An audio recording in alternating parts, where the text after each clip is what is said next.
અંગ દઝાડતી ગરમીથી લોકો તોબા પોકારી ઉઠ્યા છે। ઘરની બહાર નીકળવું તો મુશ્કેલ છે, પરંતુ ઘરે રહેવું પણ મુશ્કેલ બન્યું છે।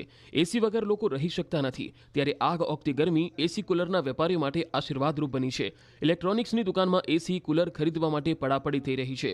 અમદાવાદ શહેરમાં ઇલેક્ટ્રોનિક્સ માર્કેટમાં અત્યાર સુધી 2100 કરોડ રૂપિયાનો મસમોટો બિઝનેસ થયો છે। ઇલેક્ટ્રોનિક્સ માર્કેટમાં ગયા વર્ષની સરખામણીએ આ ઉનાળામાં એસીના વેચાણમાં અભૂતપૂર્વ 50% વધારો જોવા મળ્યો। કન્ઝ્યુમર ઇલેક્ટ્રોનિક્સ રિટેલર્સના અંદાજ મુજબ આ કેલેન્ડર વર્ષમાં સમગ્ર ગુજરાતમાં એસી વેચાણમાંથી આશરે 5000 કરોડની આવકની અપેક્ષા રાખે છે। રિટેલરોએ અત્યાર સુધી 10 લાખ યુનિટ એસી વેચ્યા છે, જે ગયા ઉનાળામાં 5 લાખ યુનિટ હતા। અમદાવાદ ઇલેક્ટ્રોનિક્સ ડીલર્સ એસોસિએશનના કહેવા પ્રમાણે રાજ્યના કુલ એસી વેચાણમાં અમદાવાદનું બજાર નોંધપાત્ર 60% હિસ્સો ધરાવે છે, ત્યારે આ વર્ષે અંદાજે 1 કરોડ 50 લાખ જેટલા એસી વેચાય તેવો અંદાજ છે, જેમાં અત્યાર સુધીમાં 1 કરોડને પાર એસીનું વેચાણ થઈ ગયું છે।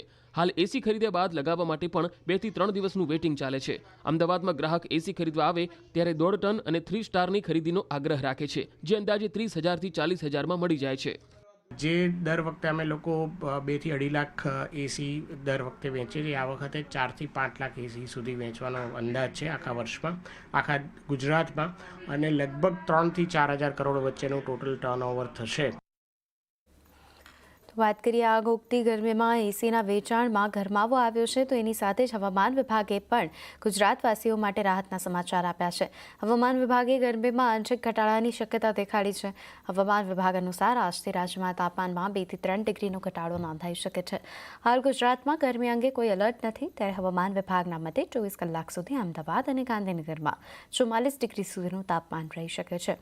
હાલ રાજ્યમાં પવનની દિશા બદલાતા ગરમીથી લોકોને રાહત મળશે। गुजरात के इनलैंड रीजन के लिए स्ट्रॉन्ग सरफेस विंड प्रिवेल करेगी और जिसकी स्पीड होगी 25 से 30 किलोमीटर पर आवर। और कोस्टल एरिया गुजरात और सौराष्ट्र रीजन की बात करेंगे तो उससे आज और कल के लिए उस एरिया में हॉट एंड ह्यूमिड कंडीशन बनी रहेगी।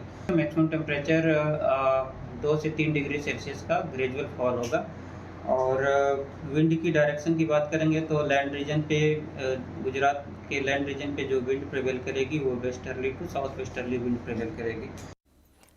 તો રાજ્યમાં કાળઝાળ ગરમીની લોકો ત્રાહિમામ છે, ત્યારે ગરમીમાં હીટસ્ટ્રોકના દર્દીઓમાં વધારો નોંધાયો છે।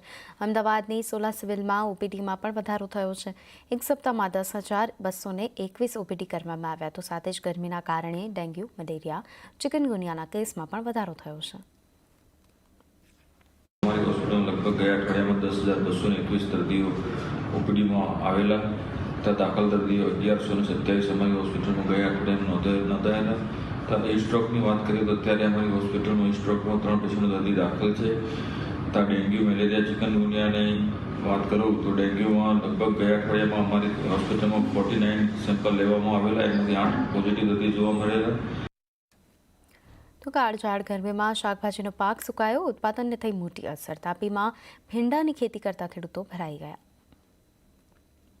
રાજ્યમાં આકરી ગરમી અને તાપમાનને કારણે શાકભાજી સહિતના પાકના ઉત્પાદનને અસર થઈ છે। તાપી જિલ્લામાં પણ ધૂમધકતા તાપ અને ગરમીની અસર ભીંડા સહિતના પાક ઉપર થતાં હાલ ભીંડાનું ઉત્પાદન 25% જેટલું ઘટ્યું છે, જેને કારણે ભીંડાના ભાવમાં થોડો ઉછાળો આવ્યો છે। જોકે ભીંડાનું ઉત્પાદન ઘટતા ખેડૂતોને તો સરવાળે નુકસાન જ વેઠવાનો વારો આવ્યો છે। તાપી જિલ્લામાં છેલ્લા 10-12 વર્ષથી ભીંડાની ખેતી કરતા ખેડૂતોને રડવાનો વારો આવ્યો છે। મોટાભાગના ખેડૂતો 12 માસ ભીંડાની ખેતી કરે છે, તે લોકોને તાપમાનને કારણે નુકસાન ભોગવવાનો વારો આવ્યો છે। આ ચોક્કસ હવામાનને કારણે ભીંડા સહિતની વિવિધ શાકભાજી પાકો પર વિપરીત અસર થતી હતી। અત્યાર સુધી ખેતરોમાં ભીંડા સહિતના શાકભાજીનો પાક લહેરાતો, પરંતુ જ્યારથી ગરમી પડી રહી છે ત્યારથી પાક મુરઝાઈ જતા ધરતીપુત્રોના ચહેરા પરની રોનક ગાયબ થઈ ગઈ છે। ઉત્પાદન અડધું થઈ જતા ખેડૂતોને ખર્ચ માથે પડ્યો છે।